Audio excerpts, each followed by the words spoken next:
Quantitative রিসার্চের বৈশিষ্ট্য নিয়ে আলোচনা করা হবে।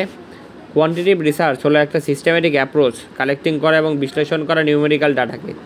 এর লক্ষ্য থাকে যে মেজারিং করা এবং কোয়ান্টিফাইং করা ভ্যারিয়েবলসকে, যে এস্টাবলিশ করতে একটা সম্পর্ককে, টেস্ট থিওরিসকে এবং কনক্লুশন টানতে।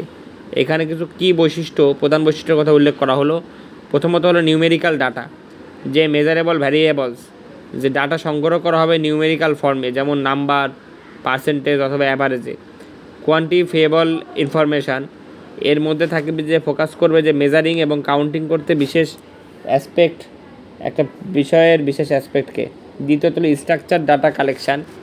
স্ট্যান্ডার্ডাইজড ইনস্ট্রুমেন্ট কি, যে গবেষকরা ব্যবহার করবে স্ট্রাকচার টুল, যেমন সার্ভে, কোশ্চেন নায়ার অথবা এক্সপেরিমেন্টকে ডাটা সংগ্রহ করতে। ক্লোজ এন্ডেড কোশ্চেন কি, এই কোশ্চেনগুলো দেবে একটা লিমিটেড সেট অফ প্রিডিটারমাইন্ড রেসপন্সকে।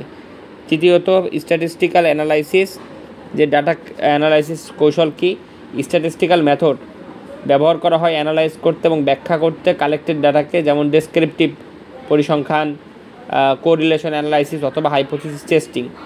জেনারেলাইজেবিলিটি, যে ফাইন্ডিংস জেনারেলাইজ সাধারণীকরণ করা হবে একটা বড় পপুলেশনের ক্ষেত্রে কিছুর উপর ভিত্তি করে, স্যাম্পল সাইজ এবং এর কতটা প্রতিনিধিত্বশীলতা আছে তার উপর ভিত্তি করে। চতুর্থ হলো অবজেক্টিভিটি, এটা হলো যে মিনিমাল বায়াস, মানে বায়াসনেস কম থাকে, যে কোয়ান্টিটিভ গবেষণার লক্ষ্য থাকে অবজেক্টিভ হওয়া, মিনিমাইজিং করে যে পার্সোনাল যে বায়াসনেস তার প্রভাব এবং সাবজেক্টিভ ইন্টারপ্রিটেশনসের প্রভাবকে। রিলায়েবিলিটি, ফাইন্ডিংসের অবশ্যই কনসিস্টেন্ট থাকতে হবে এবং রিপ্রোডিউসিবল থাকতে হবে। এরপরের বিষয় হলো ডিডাকটিভ রিজনিং থাকবে, যে হাইপোথিসিস টেস্টিং, যে কোয়ান্টিটিভ রিসার্চ শুরু হবে একটা হাইপোথিসিস থেকে এবং এটা টেস্ট করা হবে এমপিরিক্যাল ডাটার মাধ্যমে। কজ অ্যান্ড ইফেক্ট রিলেশনশিপ, যে এর লক্ষ্য থাকবে এস্টাবলিশ করা একটা ক্যাজুয়াল সম্পর্ককে ভ্যারিয়েবলসের মধ্যে।